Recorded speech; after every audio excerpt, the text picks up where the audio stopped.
भारत में बांस का उपयोग कई सदियों से चलता आ रहा है।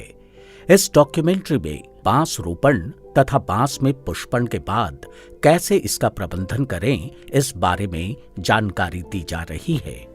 बांस उत्पादन की दृष्टि से भारत पूरे विश्व में चीन के बाद दूसरा स्थान रखता है। प्राचीन काल से ही बांस का उपयोग गृह निर्माण, भोजन,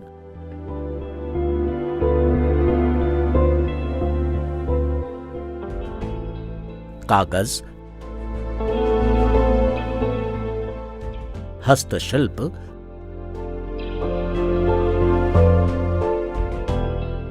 तथा महलों के निर्माण में किया जाता रहा है। वन उत्पादकता संस्थान रांची, झारखंड में स्थित उत्तर पूर्वी भारत का एकमात्र वानिकी अनुसंधान संस्थान है, जिसका मुख्यालय भारतीय वानिकी अनुसंधान एवं शिक्षा परिषद, देहरादून में स्थित है। ये वन, पर्यावरण एवं जलवायु परिवर्तन मंत्रालय, भारत सरकार के अधीन कार्यरत एक स्वायत्त परिषद है।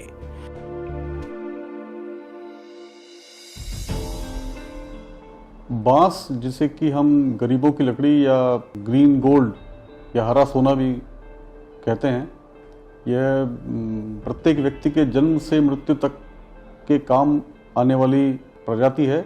यद्यपि ये हमारे समाज में बहुत ही पुराने समय से उपयोग में है, परंतु वर्तमान में 2017 के बाद से, जब से इसको वृक्ष प्रजाति से घास की प्रजाति में लाया गया है, उससे इसकी उपयोगिता और भी बढ़ जाती है, क्योंकि इसका दोहन भी अब आसान हो गया है। इन्हीं बातों को ध्यान में रखते हुए हमारे समाज में इसकी उपयोगिताओं को और बढ़ाया जाए, लोगों तक जागरूकता पहुंचाई जाए, जिससे ज़्यादा से ज़्यादा आजीविका का सृजन हो सके। इस दिशा में कार्य करते हुए संस्थान द्वारा बांस उत्पादन की तकनीक, उसका दोहन और उसके पुष्पण से जुड़ी हुई जो समस्याएं हैं, उनके बारे में आवश्यक जानकारी इस प्रकार के प्रयासों के द्वारा जनमानस को दी जा रही है। बांस उत्पादन को बढ़ाने के लिए विभिन्न तकनीकियों के प्रवर्धन से बीज, प्रशाखा, शाखा, कलम, नाल कलम और प्रकंद द्वारा किया जा सकता है। इसके अतिरिक्त टिश्यू कल्चर तकनीक से भी अधिक पौधे तैयार किए जाते हैं, परंतु बीज द्वारा तैयार बांस के पौधे वर्षों तक जीवित रहते हैं। बांस की प्रजाति, मिट्टी की गुणवत्ता तथा प्रति इकाई उत्पादन को ध्यान में रखकर बांस रोपण करना लाभदायी होता है। रोपण में राष्ट्रीय बांस मिशन के दिशा निर्देशों को भी ध्यान में रखा जाता है। सघन बांस रोपण एवं मेड़ों पर बांस रोपण के लिए अलग अलग मॉडल तैयार किया जाता है। सामान्यतः सघन एवं व्यावसायिक बांस रोपण हेतु पौधे से पौधे की दूरी तथा कतार से कतार की दूरी 6 मीटर इंटू 6 मीटर अथवा 5 मीटर इंटू 5 मीटर सबसे उपयुक्त पाया गया है। बीज द्वारा पौध तैयार करने के लिए बीज की आवश्यकता पड़ती है, परंतु अन्य वृक्ष घास प्रजाति की तरह प्रत्येक वर्ष फूल फल नहीं आते हैं। इस कारण से इसका महत्व बढ़ जाता है और बीज हमेशा उपलब्ध नहीं हो पाता है। भारत में पाए जाने वाले बांस प्रजातियों में पुष्पन चक्र अलग अलग अंतराल में आता है। सभी जो वृक्ष प्रजाति या वनस्पति प्रजाति है, इसमें दो तरह की फ्लावरिंग आमतौर से पाई जाती है। एक को कहते हैं पॉलीकार्पिक फ्लावरिंग और दूसरे को कहते हैं मोनोकार्पिक फ्लावरिंग। पॉलीकार्पिक मीन्स एक पौध प्रजाति अपने जीवन काल में लगभग सभी वर्ष फूल देता है, ऐसे प्रजातियों को पॉलीकार्पिक कहा जाए। पॉली मीन्स बहुत, लगभग हर साल इस तरह के पौधे जो है फ्लावर करते हैं। एक दूसरी किस्म होती है फ्लावरिंग की, वो मोनोकार्पिक कहलाती है। मोनो मीन्स एक बार, और इस मोनोकार्पिक फ्लावरिंग में बैम्बू मुख्यतः आते हैं, क्योंकि मोनोकार्पिक मीन्स अपने पूरे लाइफ स्पान में पौधा एक बार फ्लावर दे करके पूरी तरह ख़त्म हो जाता है। झारखंड की जो धरा है या धरती है, ये मैं को इस बार 2022 में बहुत ज़्यादा हमारे यहाँ पे रिपोर्ट किया हम लोगों ने बैम्बू फ्लावरिंग का। अनेक प्रजाति जो है बैम्बू की, चाहे वो डेंड्रोक्लेमस स्टिक्टस हो जिसको हम लाठी बांस कहते हैं, या बैम्बूसा न्यूटान हो या बैम्बूसा टुल्ला, इस तरह की अनेक प्रजाति है जिसका फ्लावरिंग इस बार संस्थान ने रिपोर्ट किया है अलग अलग जगह से। और ये फ्लावरिंग जो है इसका आना बड़ा ही, जैसे मैं बताया, बड़ा ही एक टिपिकल कैरेक्टर होता है। और इसमें बैम्बू फ्लावरिंग जो एक बार कर गया तो उसके बाद वो बैम्बू का रीग्रोथ नहीं होता है। और बैम्बू का जो सीड आता है, इससे हमको कैसे पौध तैयार कर सकें, कैसे प्लांटिंग स्टॉक हम लोग डेवलप कर सकें, इसके लिए भरपूर तैयारी हम लोगों को कर लेनी चाहिए। और इसमें जो मैंने बताया कि बैम्बू फ्लावरिंग एक बार होता है पूरे लाइफ स्पान में। ये अलग अलग प्रजाति के लिए अलग अलग होता है। जैसे कि बैम्बूसा बेल्कुआ जो एक प्रजाति होती है, लगभग 120 साल के बाद एक बार फ्लावर करता है। इस तरह से डेंड्रोकलम स्ट्रिक्टस जो है करीब 30 से 40-50 साल बाद फ्लावरिंग होती है।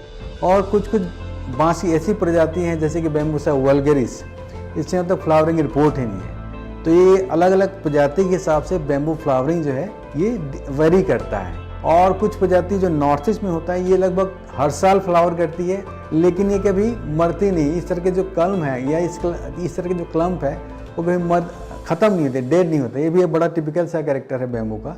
तो इस तरह से बैम्बू का जो फ्लावरिंग है ये बड़ा संयोग से बड़ा अच्छा माना जाता है हम लोगों के लिए, क्योंकि हमको 0 ईयर का प्लांट बैम्बू फ्लावरिंग के बाद हमको मिल जाता है।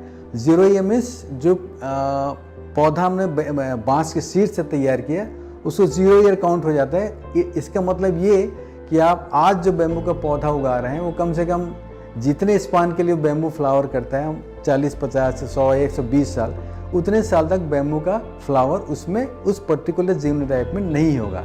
ये एश्योर रहना पड़ेगा हमको, ये एश्योर रहते हैं। और दूसरी बात ये कि जो भी प्लांटिंग स्टॉक हमको डेवलप करना है, ये बड़ा अनुकूल टाइम होता है, क्योंकि हम बैम्बू तैयार करते हैं, कटिंग से भी तैयार करते हैं, चाहे तो आपका बाइनोडल हो कटिंग या सिंगल नोडल कटिंग हो। अलग अलग वेजिटेटिव प्रोपोगेशन की तकनीक है जिसके माध्यम से हम बांस तैयार करते हैं।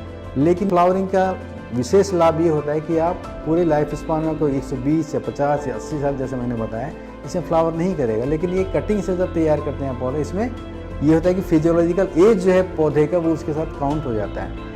फर्ज कीजिए कि आपने आज बैम्बू का एक कटिंग से तैयार किया पौधा और वह अगले साल फ्लावर कर गया, तो इस तरह से आपका पूरा एक्सरसाइज जो है फ्यूटाइल हो जाएगा। तो इस तरह से बैम्बू का फ्लावरिंग जो कि इससे तैयार पौधा होता है 0 ईयर्स का होता है, इसलिए इसका स्टॉक प्लांट प्रिपरेशन के लिए हमको तैयारी कर लेनी चाहिए।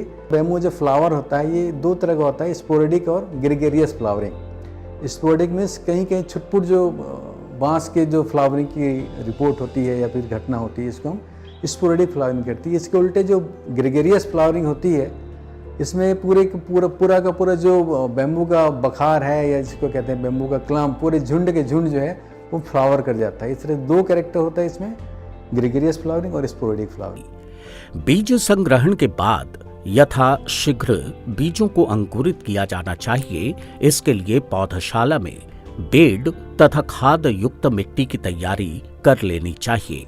बीजों के बेड में रोपित करने के 8-10 दिवस के अंदर अंकुरण आ जाता है, जिसको 25 से 30 दिनों के अंदर पृथक रूप से पॉली बैग में स्थानांतरित किया जाना चाहिए। इस तरह एक न्यूनतम तैयारी के साथ बांस पुष्पन के विलक्षण अवसर का उपयोग बृहद रूप से पौधे तैयार करने में किया जा सकता है।